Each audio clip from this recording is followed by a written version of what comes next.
समय के साथ विज्ञान ने बहुत तरक्की की। वैज्ञानिकों ने बहुत सारी खोजों के साथ साथ एक ऐसी खोज भी की जिससे किसी भी इंसान को हो रहे दर्द को यूनिट में नापा जा सके। जैसे बुखार को डिग्री फ़ारेनहाइट में नापते हैं, वजन को किलो में नापते हैं, उसी तरह से दर्द को डोल में नापते हैं। वैज्ञानिकों ने बहुत एक्सपेरिमेंट किए, अलग अलग लोगों पर अलग अलग प्रकार से उनको दर्द देकर उससे उत्पन्न होने वाले दर्द को उन्होंने नापना चालू किया। काफी सारे एक्सपेरिमेंट्स के बाद रिसर्च करने वालों ने एक निष्कर्ष निकाला कि एक इंसान मैक्सिमम 45 डोल यूनिट का दर्द सहन कर सकता है।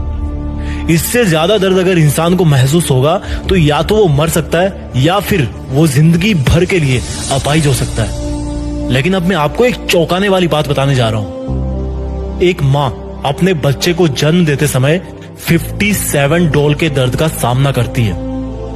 यह दर्द उतना होता है जितना किसी इंसान को उसकी 20 हड्डी एक साथ टूट जाने पर होता है।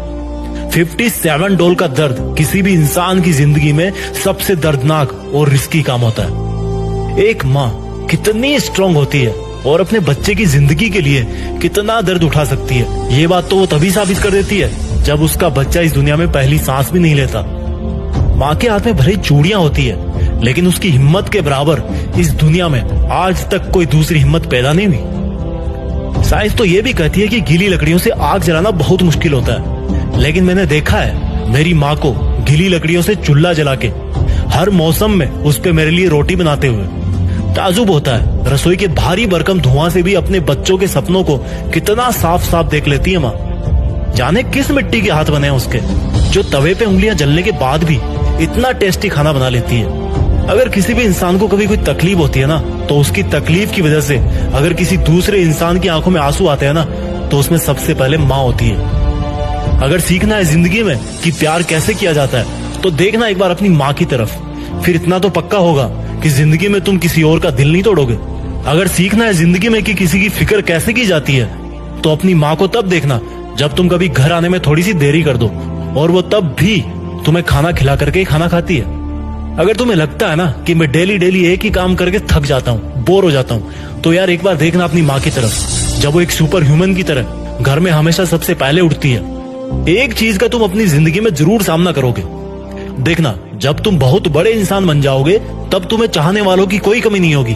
उसके साथ साथ तुमसे जलने वाले और नफरत करने वाले भी बहुत होंगे। लेकिन एक माँ वो इंसान है जो तुम्हारे साथ तब भी रहेगी जब तुम हार जाओगे, और वो तुम्हारी फिक्र तब भी करेगी जब तुम बहुत बड़े इंसान बन जाओगे। सुन मेरे दोस्त, छोटी सी लाइन में एक रिक्वेस्ट करना चाहता हूँ। तुम्हारी माँ ने तुम्हारे लिए जो कुर्बानियां दी है ना, उसको चुकाने के लायक तो तुम 1000 जन्मों में भी नहीं बन सकते। बस अपनी माँ का दिल मत तोड़ना यार कभी। उसने रसोई के चकले बेलन से तुम्हें आज सर उठा के अपने पैरों पे चलने के लायक बनाया। तुम्हारी किस्मत लिख दी, अब तुम्हारी बारी है। तुम लाइफ में जो कुछ भी कर रहे हो या करना चाहते हो, बस अपनी माँ के लिए अपनी मेहनत की कलम से थोड़ी सी खुशियां जरूर लिख देना। अपनी माँ की कुर्बानियों को कुछ इस तरह से सलामी देना